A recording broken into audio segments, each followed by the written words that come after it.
It is a beautiful and blessed Thursday morning, the 8th of August, 2024. Greetings, land of the brave and beyond, and a very warm welcome to your Thursday morning edition of the Cabinet Committee briefing session. As always, we are live from the Government Information Center studios in the heart of the nation's capital.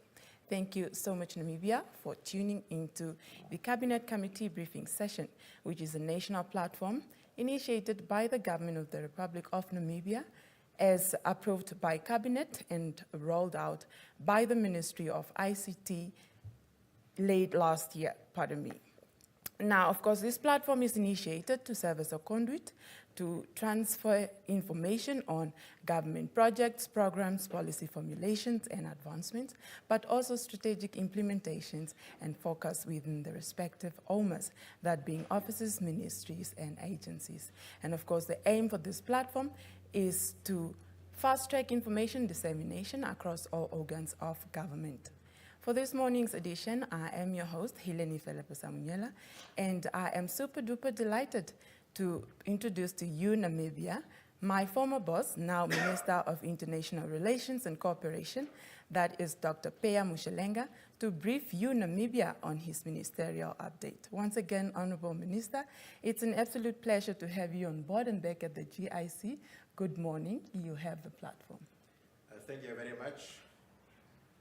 I am delighted to be here at the Government Information Center in order to present to the nation the programs, policies, and activities of government that are related to foreign relations. The Ministry of International Relations and Cooperation, which was previously known as the Ministry of Foreign Affairs, was established at independence, 1990. I do want to clarify this to say, unlike other ministries that existed prior to independence, the Ministry of International Relations and Cooperation did not exist, as foreign relations were run from Pretoria by then. And our foreign policy is anchored in Article 96 of the Namibian Constitution. And I would like to say, when we pursue our foreign policy, we do so considering our national interests.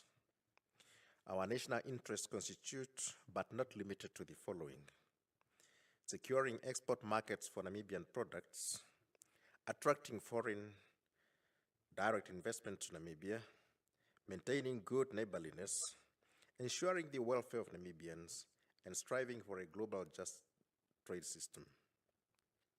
To extend our operations in the international arena, the ministry has established diplomatic missions and appointed consul generals and honorary consuls abroad. Currently, we have 31 diplomatic missions. We have 4 consulate generals, and we have over 60 honorary consuls. I want to talk about human resources. In order to pursue foreign policy, you need human resources. The ministry has a staff complement of 427, of which 334 positions are filled.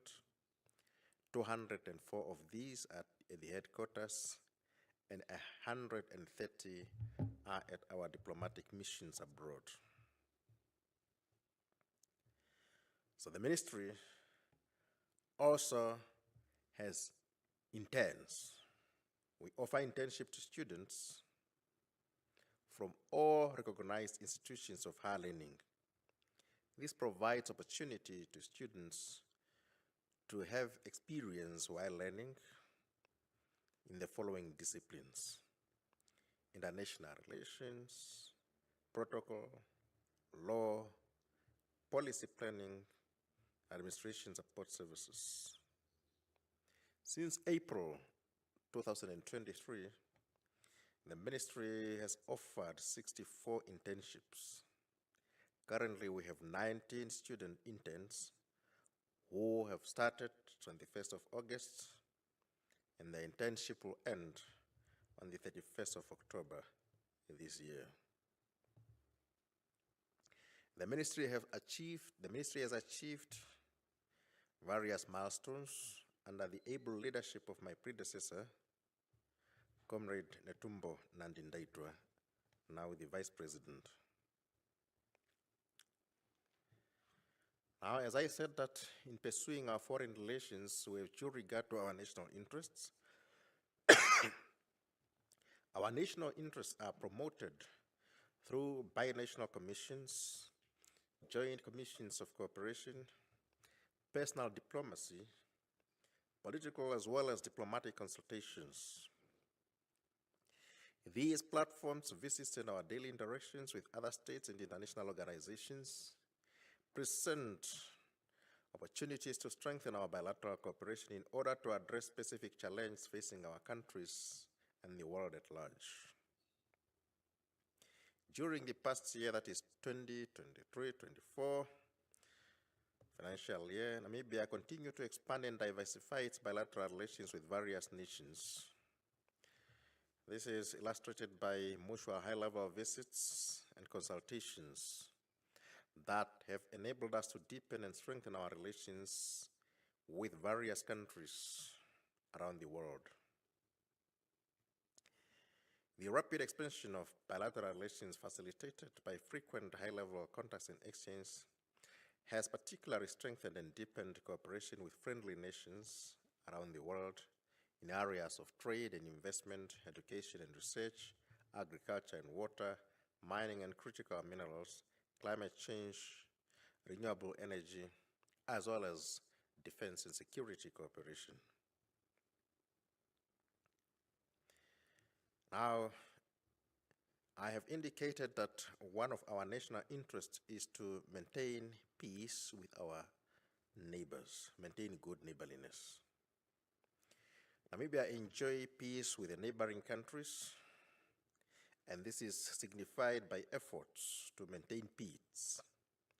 For example, we have had visits by the then Deputy Prime Minister and Minister of International Relations and Cooperation to Angola, where she met her counterpart, the Minister of External Relations of the Republic of Angola, to areas like the Kunene province of Angola and the Angona region of Namibia that were aimed at reaffirming the importance of peaceful coexistence and good neighborliness, particularly with respect to Namibian farmers grazing their cattle in Angola. From the 24th to the 25th of July this year, yours truly with his Botswana counterpart undertook a joint visit to the Zambezi region of Namibia and the Chobe district of Botswana to reaffirm again the importance of peaceful coexistence and good neighborliness. This joint visit culminated in the signing of a twinning agreement between the Zambezi Regional Council and the Chobe District Council. Now, bearing in mind that neighbors are our most important bilateral partnerships, we continue to elevate our joint commissions, which are held at ministerial level, to binational commissions, which are held at presidential levels. This we have done in respect of Angola, as well as in respect of South Africa, as well as in respect of Botswana. And during the period under review, the third session of the Namibia-South Africa BNC was held in Windhoek to, inter alia, reinforce the existing bilateral relations and cooperation with one of Namibia's most important bilateral partners. The ministry continues and will continue to prioritize the full implementation of joint infrastructural projects and programs connecting our neighboring countries, such as the one-stop border post with Angola and Zambia, Trans-Kalahari Railway Project, the rolling out of national identity cards for cross-border travel with Botswana and Zambia, as well as play our part as good neighbors with the utilization of shared water and natural resources. To facilitate the free movement of people, Namibia during the period under review has also launched with Zambia a 24-hour operation at the Katima Mulilo border post, similar to the arrangement with Botswana and the Trans-Kalahari Mamuno border post, as well as the Oshikango border post. Several bilateral visits were undertaken during the 2023-24 financial year by His Excellency the President, Vice President, Prime Minister, Ministers, senior government officials to various countries like South Africa, Angola, Botswana, Belgium, Congo-Brazzaville, Cuba, Russia, the United States of America.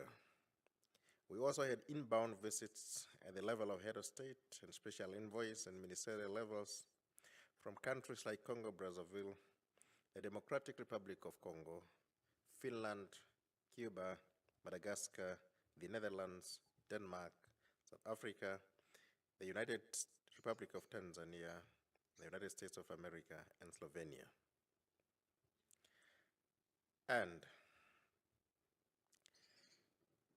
as I said, that we promote our national interests through the Joint Commissions of Cooperation or Binational Commission or diplomatic consultations. Now, last year, the ministry held the Joint Commissions or Binational Commissions or diplomatic consultations with countries like South Africa, Angola, India, Egypt, Brazil, Poland, Spain, and Turkey, as well as the Russia-Namibian Intergovernmental Commission on Trade and Economic Cooperation.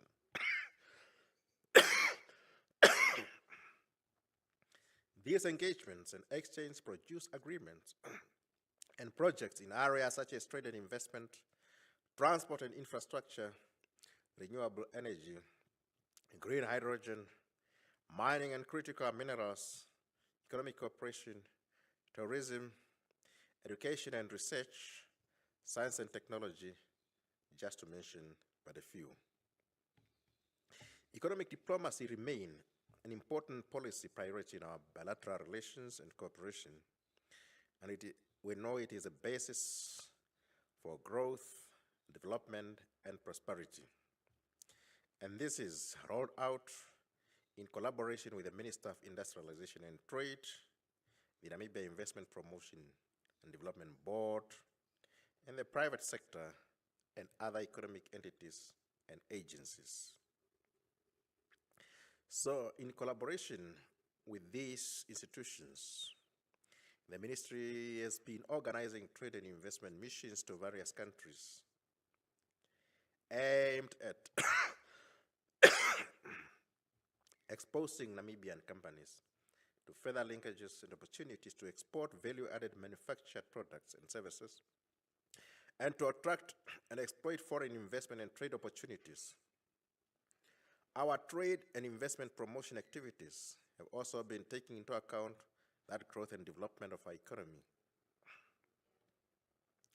which lies in diversifying our economy so that we are not only exporters of raw materials, which makes us vulnerable to fluctuating global commodity prices, but also focusing on value-added processing and manufacturing that should present Namibia with real opportunities to attract meaningful foreign direct investment, create employment, further diversify its export basket, and improve its terms of trade.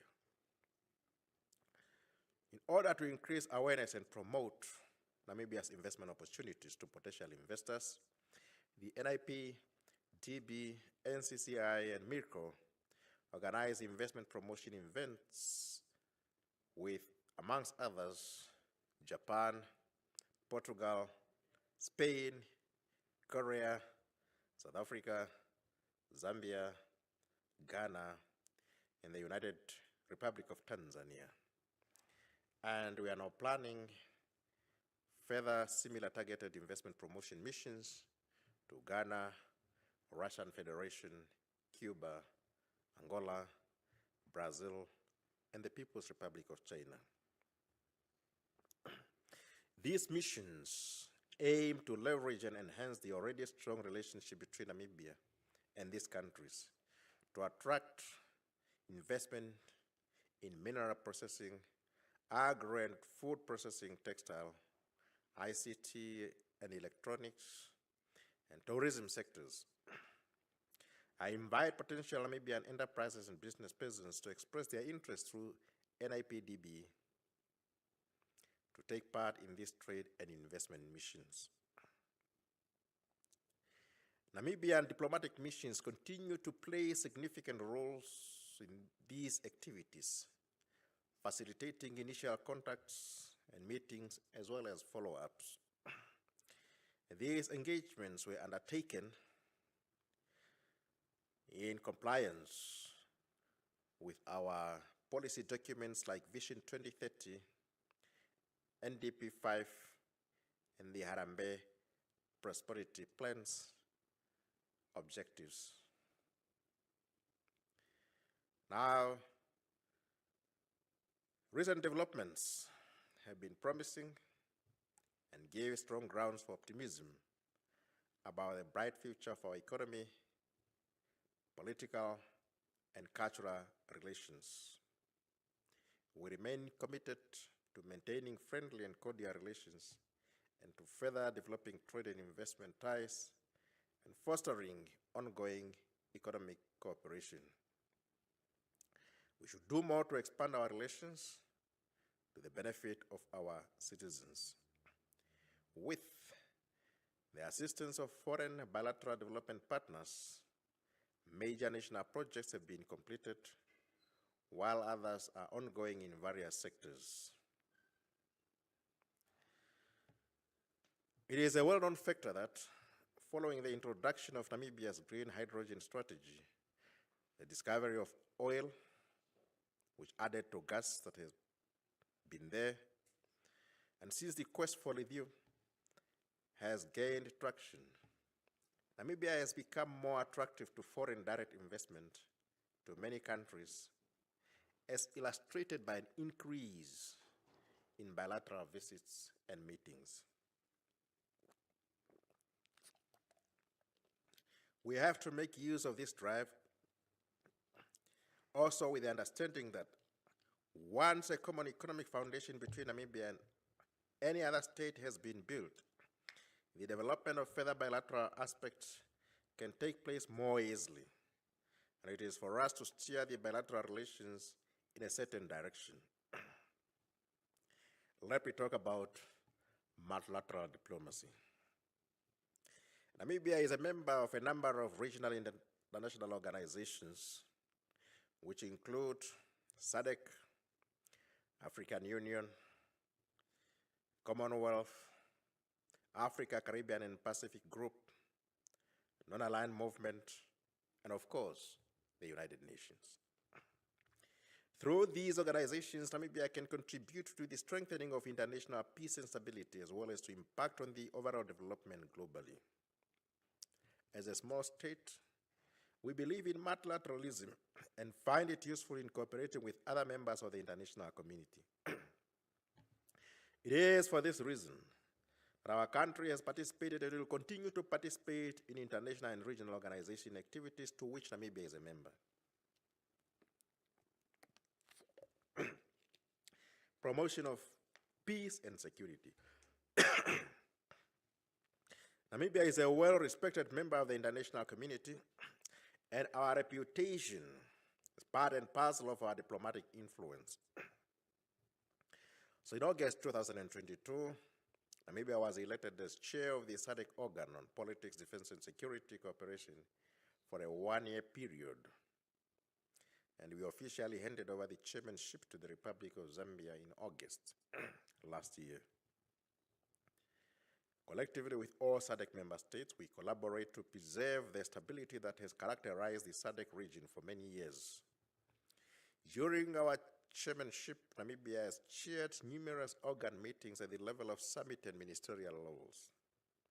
As chair of the SADC organ, Namibia presided over 11 ministerial committee of the organ meetings and 7 organ summit related to the promotion of peace, security, and stability in the SADC region.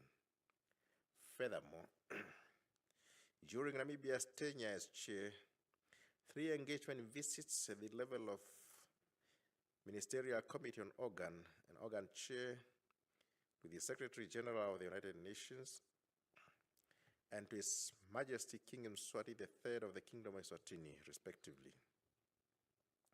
With regard to the SADC mission in Mozambique, SAMIM, Namibia deployed a total of 18 personnel to the SAMIM and met her financial obligations towards ensuring stability in that country and in the region at large. SAMIM winded up its operations on the 15th of July 2024. Since it was established in August 2021, so it has been there for 3 years. In the DRC, again, during Namibia's chairmanship, the region heeded the call from the DRC to send a military mission to that country in support of the government, called Summit DRC. This mission was deployed in December 2023 and continued to neutralize rebels that have been attacking eastern DRC for years. Namibia is also contributing financially towards Summit DRC. Although these missions are costly for each member state to finance, this fact has to be compared to the cost of election, which in the long run can be even more costly, because without peace and stability, there cannot be any meaningful sustainable development. As chair of the organ, Namibia also led the SADC electoral observation missions to elections in the Republic of Angola and the Kingdom of Lesotho, respectively. Namibia also participated in the SADC electoral observer missions to the national elections in Eswatini, Madagascar, and Zimbabwe. Now, as the outgoing member of the Troika, Namibia participated in the just-ended SADC electoral observer mission for the parliamentary elections in the Republic of Madagascar and the general elections in the Republic of South Africa. These missions support the consolidation of democracy in our region and ensure that as a collective, we take ownership and pride in democratic processes for the benefit of our people. Namibia's term as a member of the SADC Troika will end on the 18th of August this year at the forthcoming SADC Summit. Military coups in Central Africa. As a ministry, we have been following with concern the evolving political situations in Central Africa that has seen about 7 military coups in the last 4 years or so. Namibia is in agreement with the AU's commitment to silencing of the guns in Africa. In line with the principles of the African Union, the AU Constitutive Act and the African Charter on Democratic Elections and Governance, which calls for the condemnation and rejection of unconstitutional change of government, Namibia remains resolute in her stance on zero tolerance on acceding to power through unconstitutional means. Escalating violence in the Middle East. Equally, Namibia remains gravely concerned and condemns the ongoing violence between Israel and Palestine, which has led to the loss of precious lives of the people of both Palestine and Israel. Namibia calls for the respect of international law in settling the Middle East dispute. African Union.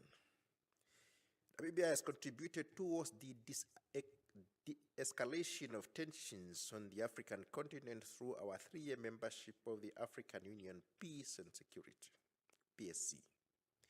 In November 2022, Namibia chaired the AU PSC, and during Namibia's tenure, the Council supported efforts towards a peaceful democratic transition in Sudan, as well as a transitional efforts in South Sudan, respectively. The Council also supported the strengthening of security measures in Somalia through ATMIS, as well as the AU Commission efforts towards a ceasefire agreement in Ethiopia. During our tenure, the Council also addressed the security situation in northern Mozambique, which continues to receive the necessary support from the AU and other partners. As the chair of the Council for the month of 2024, Namibia hosted the first high-level ministerial meeting of the African Union Peace and Security Council on Women, Peace and Security that was held in Swakopmund, Namibia on the 23rd of March this year and presided over by yours truly. The meeting was held under the theme commemorating 20 years of Peace and Security Council by taking stock of women's participation in peace process in Africa. Namibia's leadership in women in peace and security agenda was recognized, and the ministerial level seminar on women, peace and security in Africa was agreed to be institutionalized and formalized as the Swakopmund process. The Women, Peace and Security agenda remains an untapped opportunity that can contribute towards the resolution of conflict by peaceful means. Namibia continues to call on all affected parties in conflicts around the world to exploit all diplomatic efforts towards the attainment of peace, without which no meaningful development can take place. Commonwealth. In the Commonwealth, Namibia is playing a leadership role as chair of the Commonwealth Board of Governors, which is responsible for the approval of the Commonwealth Secretariat strategic plans, work programs, and budgets. We are glad that Namibia continues to benefit from the Commonwealth in a number of areas since our independence. Organization of Africa, Caribbean, and Pacific States. Namibia is a member of the Organization of African, Caribbean, and Pacific States, which was established in 1975 with a view to promote and strengthen unity and solidarity among member states in order to eradicate poverty, achieve sustainable development, and fully benefit from the advantages of trade through their gradual and more effective participation in the world economy. Through its membership of the Organization of African, Caribbean, and Pacific States, Namibia has been able to establish, together with some SADC member states, an economic partnership agreement with the European Union. This agreement allows for duty-free, quota-free access to the European markets for Namibian goods, products, and services. Non-aligned movement. Namibia is a member of the non-aligned movement, which supported our independence and continues to be a vital force and voice for the global south in an ever-changing world. His Excellency President Nangolo Mbumba, during the time when he was Vice President, led the Namibian delegation to the 19th Summit of the Non-Aligned Movement held in Kampala, Uganda, from the 15th to the 20th of January, under the theme, Deepening Cooperation for Shared Global Affluence. This theme reflected the collective aspiration of developing nations for a more just, equitable, and representative international system, including the international financial architecture. Summit of the Future. I'm happy to inform that Namibia and Germany will co-facilitate the UN Summit of the Future, which is scheduled for the 22nd to the 23rd of September 2024 during the 79th session of the United Nations General Assembly at the UN in New York. The summit is aimed at reinforcing the UN and global governance structures to better address old and new challenges. The summit is a high-level event that will use the convening power of the United Nations General Assembly to forge a new international consensus among world leaders to renew trust in the multilateral system and to change the sustainable development agenda. President Nangolo Mbumba will co-facilitate the summit with the German Chancellor, His Excellency Olaf Scholz. In preparing for the summit, the President of the 78th session of the UN General Assembly, His Excellency Denis Francis, recently visited Namibia from the 18th to the 29th of June at yours truly's invitation. The visit was part of the President of the General Assembly's outreach activities to various UN member states to engage on the urgent need to accelerate the implementation of the UN Sustainable Development Goals in the context of the Summit of the Future. Namibia believes that the Pact for the Future will deliver a meaningful framework for our youth, women, and children, among others, to realize their hopes and dreams for a brighter and better tomorrow. Let me say something about treaties and agreements. As per the mandate, our ministry is tasked with facilitating and monitoring compliance with international law and multilateral treaty obligations. This is done by way of advising and assisting in the preparation and deposit of instruments for ratification, acceptance, and accession of various conversations. During the period under review, the ministry facilitated the signature of several agreements. These include multilateral monetary agreement between Eswatini, Lesotho, Namibia, and South Africa, ratification of the SADC agreement on assistance in tax matters, accession of the amendment of Article 14th of the International Atomic Energy Agency Statute, accession of the amendment of Article 6 of the International Atomic Energy Agency Statute, accession to the Protocol of the African Charter on Human and People's Rights on the Rights of Persons with Disabilities in Africa, among others. And during the same period, we also completed a legal audit of all agreements signed between South Africa and Namibia. This joint exercise between MIRCO and DIRCO identified at least 75 bilateral agreements that remain active between the two nations. The ministry envisages more of these audits in the future and will allow us to monitor and evaluate the types of cooperation we have with certain countries. Protocol and consular. The ministry is mandated with the responsibility of providing protocol and consular services to both Namibians and foreign dignitaries. It also administers the extension of privileges and immunities to diplomats, consular corps, members of the international and regional organizations, as well as personnel seconded to the Republic of Namibia under bilateral and multilateral agreements. The department is further responsible for the programs of the President, First Lady, Vice President, Founding President, former President, Prime Minister, Deputy Prime Minister, former First Ladies, as well as ministers. In addition, the department provides protocol services to all dignitaries arriving and departing at the Hosea Kutako Airport and conferences taking place in Namibia, more particularly those that are attended by high-level dignitaries. And the department also coordinates important national events like Independence Day celebrations and other national days.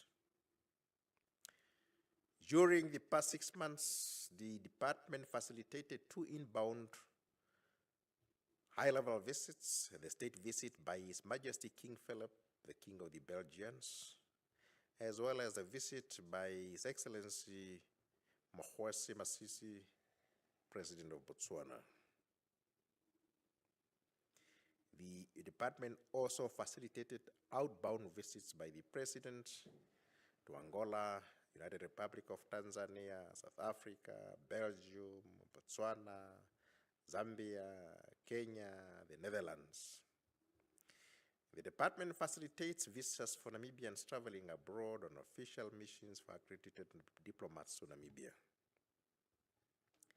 The department also receives requests from destitute families for the repatriation of remains of their relatives abroad and is also responsible for the welfare of all Namibians in foreign countries. It further provides for evacuation of Namibian nationals back home in the case of war and natural calamities. Information and research. This department is responsible for public diplomacy, which is rolled out through the holding of the Dr. Theoben Gurab Lecture Series and participation in trade fairs, career fairs, and exhibitions. Since the institutionalization of the lecture series in July 2017, the Directorate has successfully hosted 20 lecture series aimed at involving the public to take interest in and shaping the policy on international relations and cooperation. These sessions have been hosted in 11 out of the 14 regions in the country. So the remaining regions, Oshadonjopa, Kuneneno, Hangwena, will be the next to host the lecture series. The ministry further has partnered with NBC to bring about special program during which ambassadors brief the Namibian nation on how they are advancing Namibia's national interests and their respective missions. This program, Diplomatic Communique, started to air in June this year on NBC1. It is also accessible on the YouTube playlist of the NBC. The ministry is active in sensitizing and encouraging the public to apply for employment opportunities offered at various international and regional organizations to which Namibia is a member. This information is available at the MICO website. And the records show that there are currently 28 Namibians serving in international and regional organizations, 14 at the United Nations, 11 at SADC, and 5 at the African Union. Namibia International Women and Peace Center. You would recall that on the 31st of October, the year 2000, during Namibia's presidency of the United Nations Security Council, the Council unanimously adopted the landmark Security Council Resolution 1325 on Women, Peace and Security, which formally drew global attention and highlighted the gender disparity in the participation and leadership in addressing issues related to peace and security. Therefore, we launched the Namibia International Women Peace Center in October 2020, which is hosted in the ministry and which also coincided with the 20th anniversary of the Global Women Peace and Security Agenda. This is an achievement that we pride ourselves as our contribution to the efforts to strengthen regional and international innovation to advance the implementation of the Women Peace and Security Agenda. So the center's mission is to build peace locally and globally in an inclusive, collaborative, and synergetic manner, and its vision become a center of excellence in promoting inclusive and sustainable peace.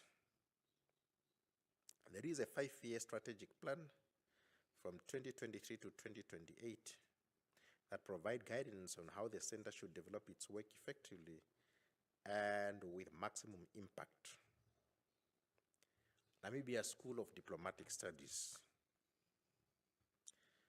So last year, the ministry established the School of Diplomacy. As you know, the evolving dynamics of international relations requires that people continue to be equipped in skills. That's why there are tailor-made programs at the Namibia School of Diplomatic Studies, so that they will be able to meet the demands of the time. The aim is to build a skilled foreign service contingency, fostering research and innovation. And I'm happy to say that the maiden intake was taken this year with short courses training in international relations, Namibia International Relations and Cooperation Policy and Management. And the training started in May this year. It will end on the 31st of August, after which another intake will come into place. The development of the diaspora policy. Cabinet mandated the ministry to initiate a process of developing a policy to formalize engagements between Namibian government and the Namibian people in the diaspora to ensure the full participation of all Namibians in nation building. A technical committee was established within the ministry to implement the cabinet decision and to develop a national policy on Namibians in the diaspora. Since then, several consultative meetings have been convened with key stakeholders, including offices, ministries, and agencies, Namibia diplomatic missions, as well as with the Namibians in the diaspora. Now, the goal of this is to have a whole-of-government policy framework and set up institutional structure to specifically address the involvement of the diaspora as a key contributor to national development. Our wish is to have our Namibians in the diaspora becoming a force within our socio-economic and cultural development through not only their remittances, but through their promotion of trade, investment, research, innovation, knowledge, and technology transfer. So the process of developing the national policy on Namibian diaspora has been guided by the Constitution of the Republic of Namibia, Vision 2030 and the Harambee Prosperity Plan, as well as the National Development Plans, the SWAPO Party Manifesto, and other national legal and strategic documents of Namibia. Furthermore, it has been inspired by regional, continental, and global frameworks. So, the Interagency Technical Committee was launched in June this year, and we are hoping to launch the diaspora policy and its accompanying implementation action plan next year. I thank you for your attention. Right. Thank you so much, Honorable Minister, for that very insightful and comprehensive update on the important and development matters regarding our nation's international relations. It is very highly appreciated. And of course, this is the first of its kind actually from Mirko. You know, it's very highly appreciated. We thank you so much for coming in to update the Namibian nation. Now, of course, the session is in two folds. The first fold is the minister making his update. The second one, however, is intentioned or is reserved for media practitioners that are currently present here with us this morning who have questions for the doctor to present and briefly present those questions to the minister. Briefly introduce yourselves and the institutions you represent this morning, and then kindly and briefly post your questions to the Honorable Minister.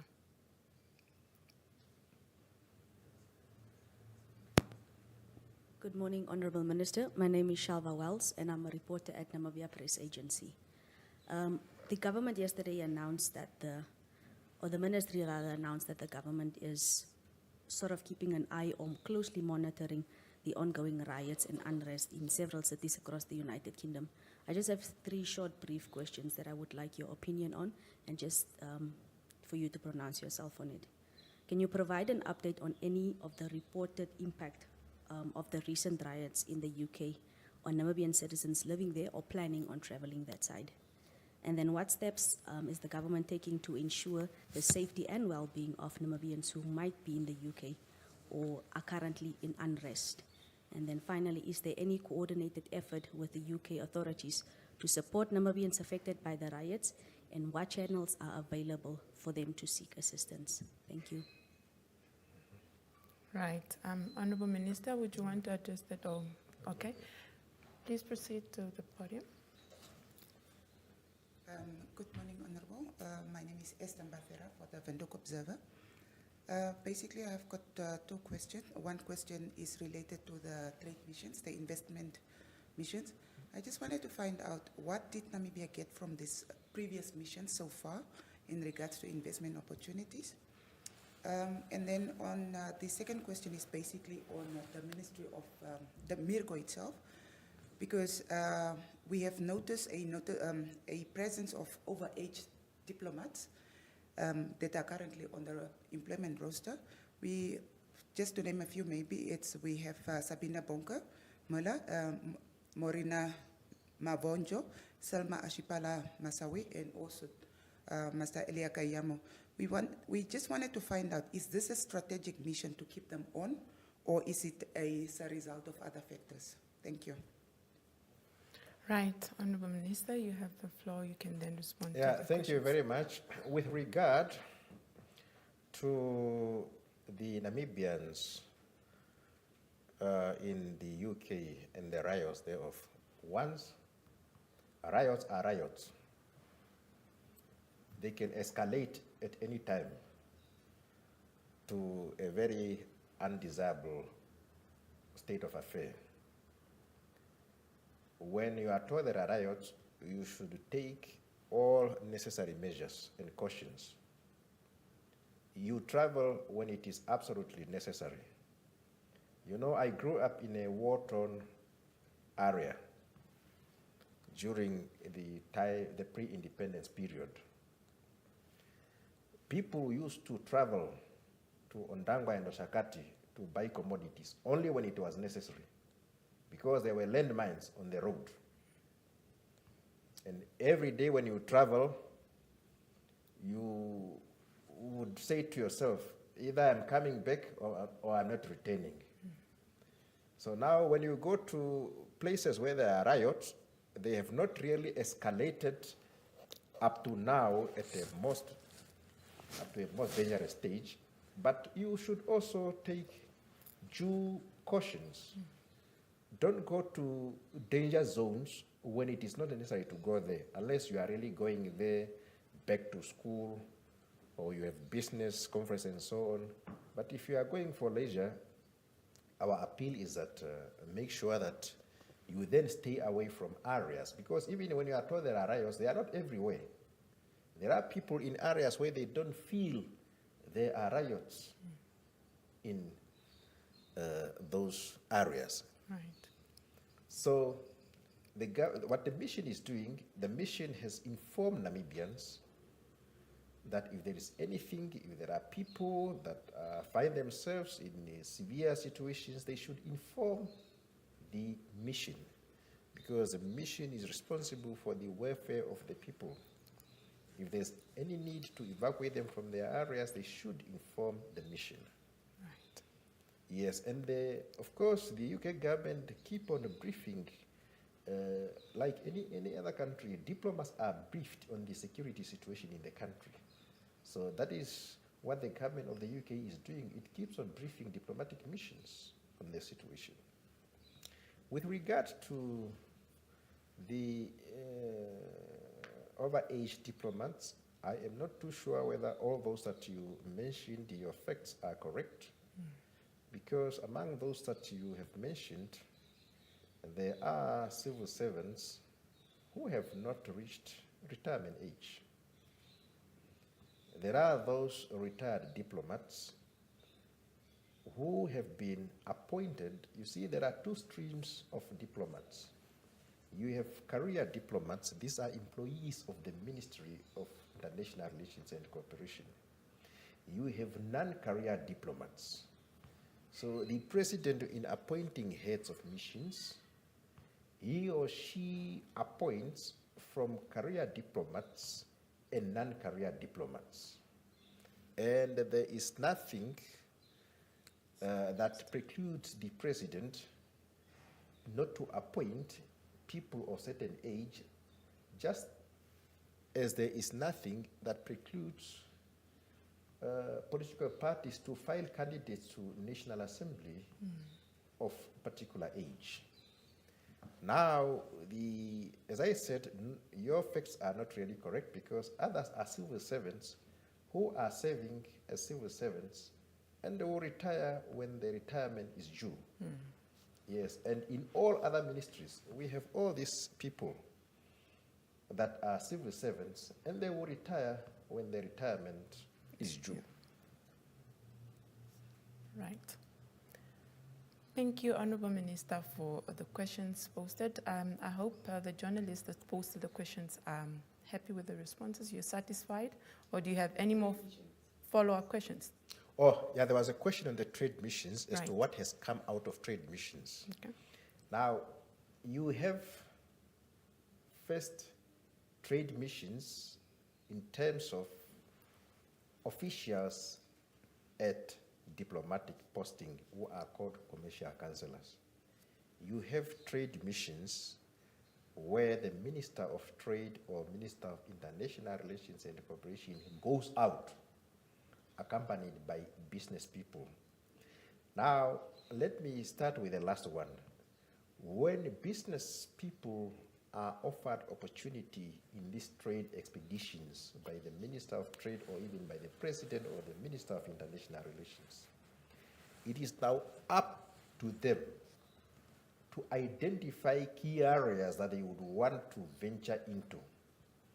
Of course, you don't force business people to say you should now venture into this energy sector or into this ICT sector, but it is up to them to take up these opportunities.